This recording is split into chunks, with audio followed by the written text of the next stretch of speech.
Welcome in, everyone. Today, we're jumping right into an explainer of what is arguably one of the most foundational and honestly most incredible narratives ever recorded. We're looking at the epic, multi-decade story of Abraham. Now, this is a story that originates way back in the ancient land of Mesopotamia, and it's this profound journey full of human vulnerability, monumental choices, and some truly unimaginable tests.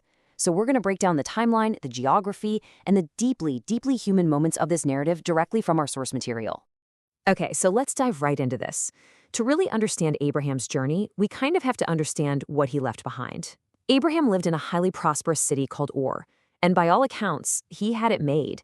He had massive herds of camels, literal chests of gold, and a loving wife named Sarah.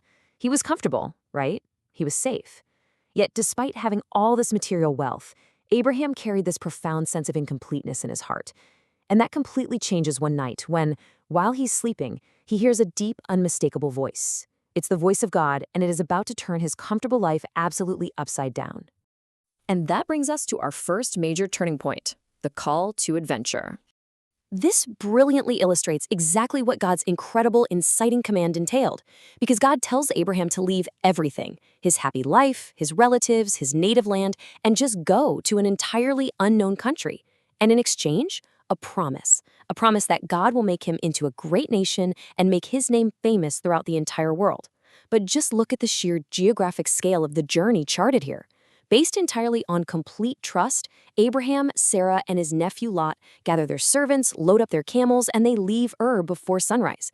They spend weeks crossing these rugged mountains and then months just enduring grueling desert heat. Finally, years later, they arrive in the paradigmatic land of Canaan, where God confirms, yes, this is the land for his descendants.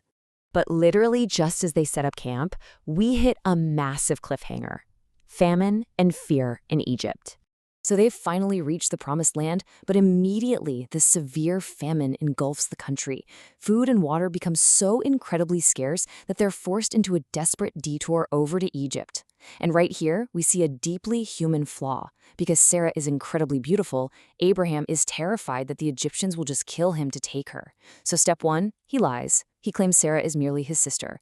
Step two, Pharaoh is impressed and actually takes Sarah into his palace. But then, divine intervention exposes the lie, because strange, totally inexplicable diseases suddenly strike Pharaoh and his royal family. When an advisor finally figures out the truth, Pharaoh is furious. Yet, and this is wild, despite Abraham's fear and his deception, God protects them. Pharaoh actually sends them away, and, interestingly enough, he sends them away with even more wealth. He was perhaps realizing a much higher power was at work here. So with all that newly expanded wealth, they head back to Canaan, which leads us right into our next chapter, conflict and division. Now, what's really fascinating here is the stark contrast between the choices they make. Abraham and Lot have both grown so incredibly wealthy, to the point where they're literally running out of pasture for their massive, growing herds. So to keep the peace, Abraham does something remarkable. He gives Lot the first choice of land. Lot looks at the map and, quite selfishly, chooses the lush green pastures. But there's a major catch. It places him right near the famously wicked cities of Sodom and Gomorrah. Abraham, on the other hand, just peacefully accepts this dry, completely barren area. Yet miraculously, because of his peaceful acceptance and God's blessing, Abraham's seemingly worthless land begins to absolutely flourish.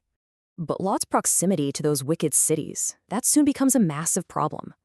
Two angels visit Abraham and warn him that Sodom and Gomorrah are going to be destroyed. Abraham immediately thinks of his nephew Lot and actually starts negotiating with God. He prays, pleading for the cities to be spared if there are any righteous people living there. And God agrees to spare the entire city if just this tiny number, literally just 10 righteous people, can be found.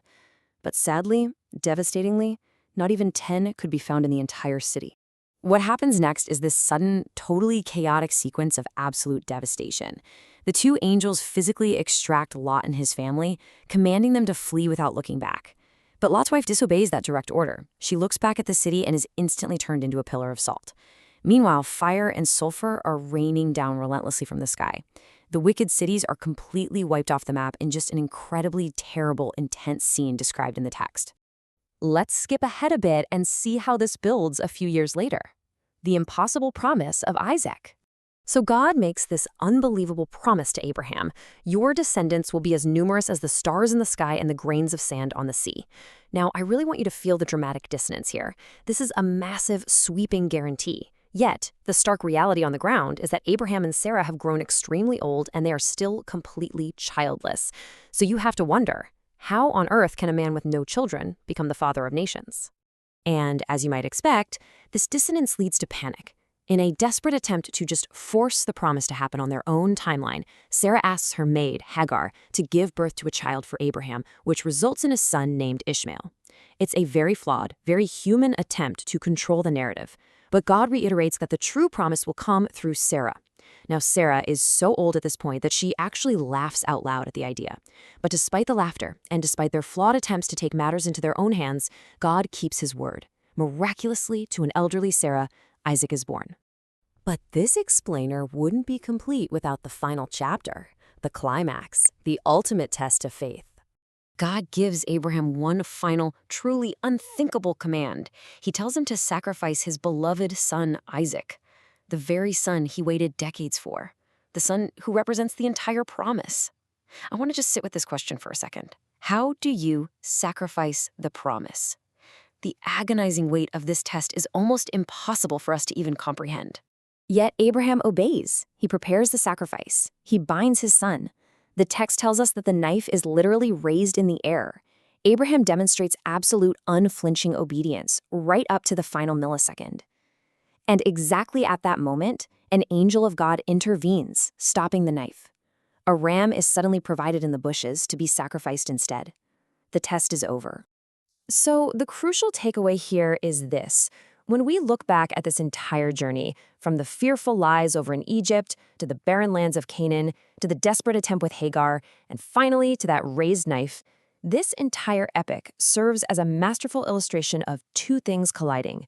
It is a story of unwavering but incredibly flawed human faith meeting profound, unrelenting divine mercy and grace.